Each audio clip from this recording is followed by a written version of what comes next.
Hello everybody, it is Emery48 here and welcome back to another Star Wars video. Today we are returning to the Legends timeline and picking back up with the Republic Commando novel series.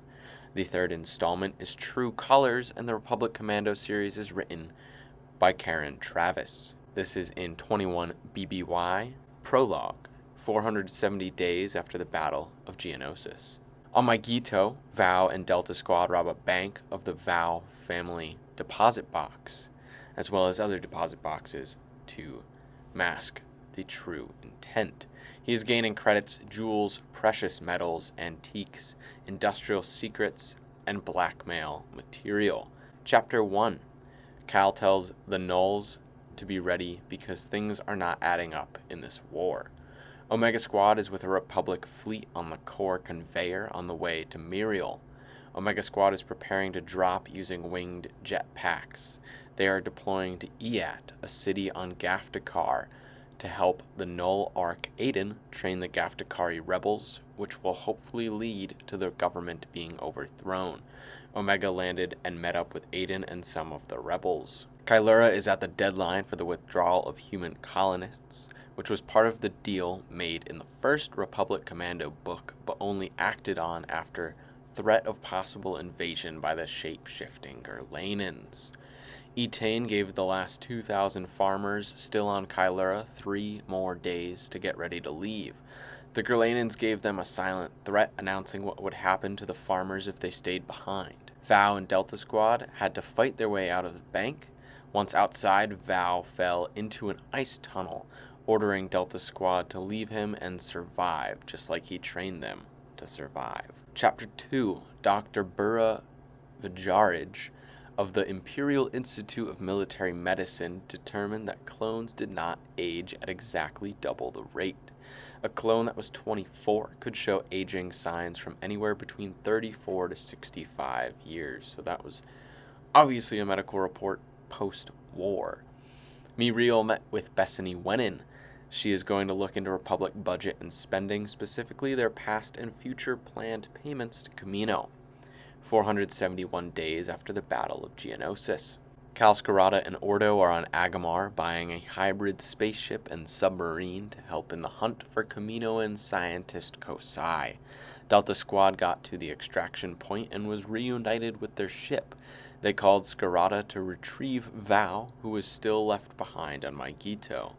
Aiden gave Omega Squad updated information that he had collected himself. The rebel group they are helping are lizard humanoids. The Separatists are backing the human population in the cities on Gaftakar, so the Republic is helping the lizard population in the villages. Neither population is from the planet. The humans came first and brought in the lizards to build their infrastructure, then isolated them to the outskirts. Chapter 3. Chancellor Palpatine sent a message to General Arligan Zay, stating that finding Kosai was as important to the war effort as tracking down General Grievous. Ordo and Skirata have arrived on Magito and are attempting to save Val from the glacier he had fallen into, giving their new ship, freshly named Ahan, a test in the lake under the ice cap. Zay questioned Delta about their complicated extraction on Magito. Nothing was revealed, and Zay didn't push too much, probably not wanting to know what actually happened. Zay then gave Delta Squad their next mission, track and capture Kosai. Zay said they could not tell Skirata about this because Zay does not trust that Skirata would keep the scientist alive. Skirata and Ordo rescued Val from his tunnel in the ice. Val also gave Skirata over 53 million credits from the bank robbery to help fund Skirata's mission to help give the clones a normal life after the war. Chapter 4. 473 days after the Battle of Geonosis. Aten and Darman go into Iat in civilian clothes to do reconnaissance. They saw Sul, the missing ARC trooper, strolling through Iat and started to follow. Ordo and Skirata arrive on Bog 5, where Muriel is talking with Gabe, a high-tech bounty hunter who acquired cloning supplies for a customer on Daruma. They are guessing that Kosai is setting up a new lab there. Gabe left to find specific locations for the cloning delivery. General Jusik joined Ordo, Muriel, and Skirata was something important to discuss. Aten and Darman trekked Sol to an apartment.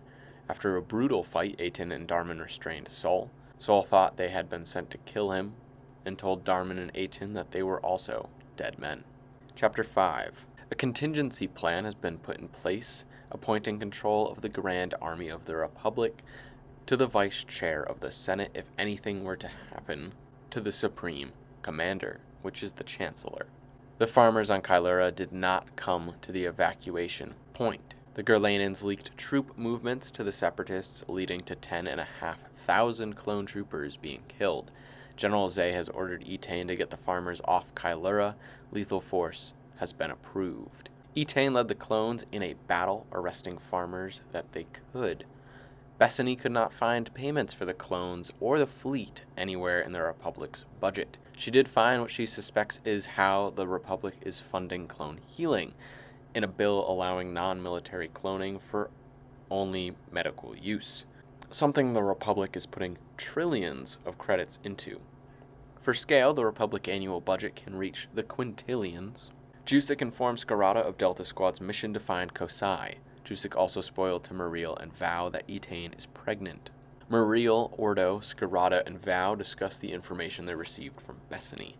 They speculate that the Republic medical cloning budget is being used to have a new cloning facility on Centax II, a moon of Coruscant. Chapter 6. Senator Den Skina of Chandrilla spoke to the Senate addressing the fact that the clones had no rights or representation in the Republic, even though they are fighting the Republic's war.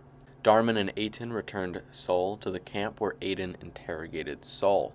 Sol said he had defected from the army because one of his brothers had tried to leave the army and was killed.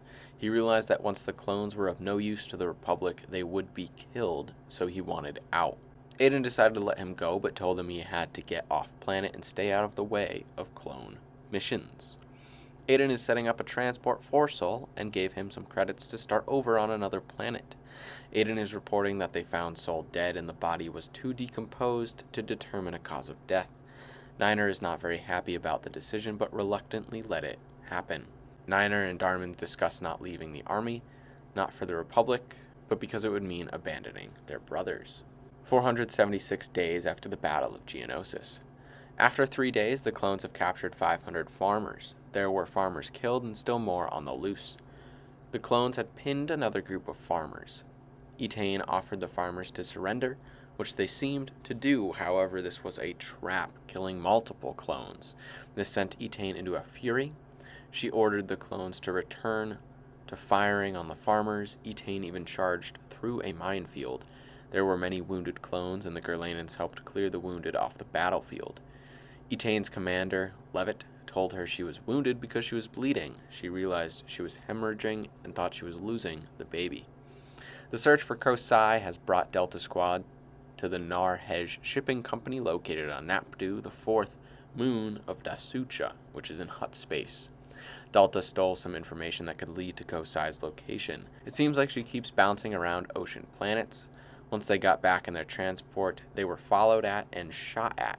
The shot missed. Chapter 7. General Zay reported to Mace Windu that some Jedi are getting a bit too close to the clones they command, pointing out General Sakura and Commander Bly. Zay also mentioned that he has a great respect for the clones he commands, even respecting them more than some of the Jedi. Jinart called Scarada to update him on Etain's condition. Scarada is sending Ordo to Kylura. Jusik called Scarada and updated him on Delta Squad's progress. They are a planet behind the Null's information, but they have lost contact with Delta Squad. Delta Squad landed and stormed the ship that followed them, killing the 2 crew members in a gunfight. Flight logs showed they had come from Kamino, probably bounty hunters hired by the Kaminoans to find Kosai. Delta Squad now knows they are racing the Separatists and Kaminoans, and probably others, to Kosai. Chapter 8. Chancellor Palpatine put a message out to ARC troopers, commanders, and commandos, saying they will become instructors for the next generation of young men to defend the Republic. Sol got picked up by one of Aiden's contacts, Nye, and they left the planet. Darman went to clean out Saul's apartment. While there, Darman was attacked by 2 masked assailants. Darman killed the attackers. When Darman checked the bodies, he removed the mask and saw that they were covert ops clone troopers. Muriel got a more specific location for Kosai's potential new lab on Daruma from a pilot that had delivered the materials. Aiden reported to Muriel about the attack Darman fought off. They do not know who ordered the attack, but Scarada knows it was likely Prudy who had trained the clones, as Prudy had trained a lot of the covert ops troops. Ordo brought a med droid to Kylura. The med droid helped heal Etain, but said she could no longer fight during her pregnancy. Ordo is bringing Etain to a tropical resort on Daruma so she can relax and he can rejoin the search for Kosai with the others. Ordo told Etain that Scarada had picked Venku as a name for the child. It's derived from the Mandalorian word for future in the sense of a positive future. Etain likes the name. Chapter 9. Fi and Niner joined Darman at Saul's apartment to remove the bodies and return them to the camp. On the way out of the city, they were pulled over by an EAT police officer. The officer discovered the bodies in the trunk. They hit him with a stun baton, intending to not kill him, but he died from a heart condition anyway. Once back to camp, they buried the clones, Maz and Olin. Found out they were trained by Jang and not Prudy. Darman is feeling guilty and conflicted for killing other clones, even though they had been sent to kill a clone themselves. 478 days after the Battle of Geonosis. Delta Squad and Jusek ran into the same pilot Ordo and Muriel had spoken with earlier. The pilot pointed Delta Squad in the direction of Daruma. The pilot also mentioned meeting with Mandalorians. Jusek told Delta Squad that the Mandalorians the pilot had spoken with were competition and also searching for Kosai, trying to hint that they were hired by the Separatists and not Scarada. Val, Scarada, and Muriel have arrived on Daruma.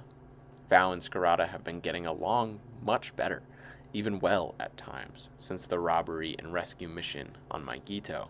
Val, Scarada, and Muriel searched the waters, finding a corpse, just bones by now, tied to the sea floor. The knot used was specifically Mandalorian, typically only used by Mandalorians and clones. Chapter 10. Bethany spoke with Senator Skina about the clone army. He proposed her a question. What are the Republic doing with the clones that are too injured to return to duty? Are they killing them? Because there are no visible long-term care facilities for wounded clones. Omega Squad, Aiden, and the rebels prepared for battle as Republic ships and Separatist ships headed to fight for EAT. Val, Scarada, and Muriel think they have found the underwater cave Kosai is hiding out in. Jusek informed them that Delta Squad will likely arrive on Daruma in 12 hours. This is the first half of the book, and this is all I have time for in today's video. Please rejoin next week when I go over the second half of the book. Let me know what you think of the book so far, and if you've read any of the Republic Commando series. Thank you everybody so much for watching, and I hope you have a wonderful rest of your day.